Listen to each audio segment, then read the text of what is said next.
João capítulo 5. Depois disto havia uma festa entre os judeus e Jesus subiu a Jerusalém. Ora, em Jerusalém há, próximo à porta das ovelhas, um tanque chamado em hebreu Betesda, o qual tem 5 alpendres. Nestes jazia grande multidão de enfermos, cegos, mancos e ressecados, esperando o movimento da água. Porquanto um anjo descia em certo tempo ao tanque e agitava a água, e o primeiro que ali descia, depois do movimento da água, sarava de qualquer enfermidade que tivesse. E estava ali um homem que, havia 38 anos, se achava enfermo. E Jesus, vendo este deitado e sabendo que estava neste estado havia muito tempo, disse-lhe: Queres ficar são? O enfermo respondeu-lhe: Senhor, não tenho homem algum que, quando a água é agitada, me ponha no tanque, mas, enquanto eu vou, desce outro antes de mim. Jesus disse-lhe: Levanta-te, toma o teu leito e anda. Logo aquele homem ficou são, e tomou o seu leito e andava. E aquele dia era sábado. Então os judeus disseram àquele que tinha sido curado: É sábado, não te é lícito levar o leito. Ele respondeu-lhes: Aquele que me curou, ele próprio disse: Toma o teu leito e anda. Perguntaram-lhe, pois: Quem é o homem que te disse: Toma o teu leito e anda? E o que fora curado não sabia quem era, porque Jesus se havia retirado, em razão de naquele lugar haver grande multidão. Depois Jesus encontrou-o no templo e disse-lhe: Eis que já estás são, não peques mais, para que não te suceda alguma coisa pior. E aquele homem foi e anunciou aos judeus que Jesus era o que o curara. E por esta causa os judeus perseguiram a Jesus e procuravam matá-lo, porque fazia estas coisas no sábado. E Jesus lhes respondeu: Meu Pai trabalha até agora, e eu trabalho também. Por isso, pois, os judeus ainda mais procuravam matá-lo, porque não só quebrantava o sábado, mas também dizia que Deus era seu próprio Pai, fazendo-se igual a Deus. Mas Jesus respondeu e disse-lhes: Na verdade vos digo que o Filho por si mesmo não pode fazer coisa alguma, se o não vir fazer o Pai, porque tudo quanto ele faz, o Filho faz igualmente. Porque o Pai ama o Filho e mostra-lhe tudo o que faz. E ele lhe mostrará maiores obras do que estas, para que vos maravilheis.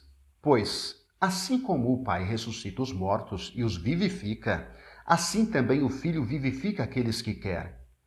E também o Pai a ninguém julga, mas deu ao Filho todo juízo, para que todos honrem o Filho, como honram o Pai.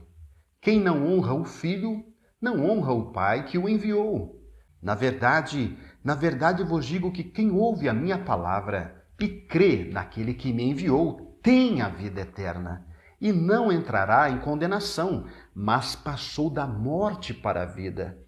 Em verdade vos digo que vem a hora, e agora é, em que os mortos ouvirão a voz do Filho de Deus, e os que a ouvirem viverão.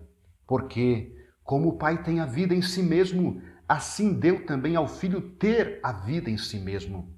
E deu-lhe o poder de exercer o juízo, porque é o Filho do homem.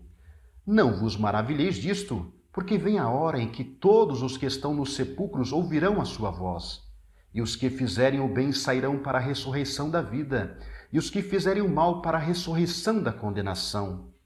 Eu não posso de mim mesmo fazer coisa alguma. Como ouço, assim julgo, e o meu juízo é justo, porque não busco a minha vontade, mas a vontade do Pai que me enviou. Se eu testifico de mim mesmo, o meu testemunho não é verdadeiro. Há outro que testifica de mim, e sei que o testemunho que ele dá de mim é verdadeiro. Vós mandastes mensageiros a João, e ele deu testemunho da verdade. Eu, porém, não recebo testemunho de homem, mas digo isto para que vos salveis. Ele era a candeia que ardia e alumiava, e vós quisestes alegrar-vos por um pouco de tempo com a sua luz. Mas eu tenho maior testemunho do que o de João, porque as obras que o Pai me deu para realizar, as mesmas obras que eu faço, testificam de mim que o Pai me enviou. E o Pai que me enviou, ele mesmo testificou de mim. Vós nunca ouvistes a sua voz, nem vistes o seu parecer. E a sua palavra não permanece em vós, porque naquele que ele enviou não credes vós. Examinai as Escrituras, porque vós cuidais de ter nelas a vida eterna, e são elas que de mim testificam. E não quereis vir a mim para terdes vida. Eu não recebo glória dos homens, mas bem vos conheço que não tendes em vós o amor de Deus. Eu vim em nome de meu Pai, e não me aceitais. Se outro vier em seu próprio nome, a esse aceitareis. Como podeis vós crer, recebendo honra uns dos outros e não buscando a honra que vem só de Deus? Não cuideis que eu vos hei de acusar para com o Pai. Há um que vos acusa, Moisés, em quem vós esperais. Porque, se vós cresseis em Moisés, creríeis em mim, porque de mim escreveu ele. Mas, se não credes nos seus escritos, como crereis nas minhas palavras?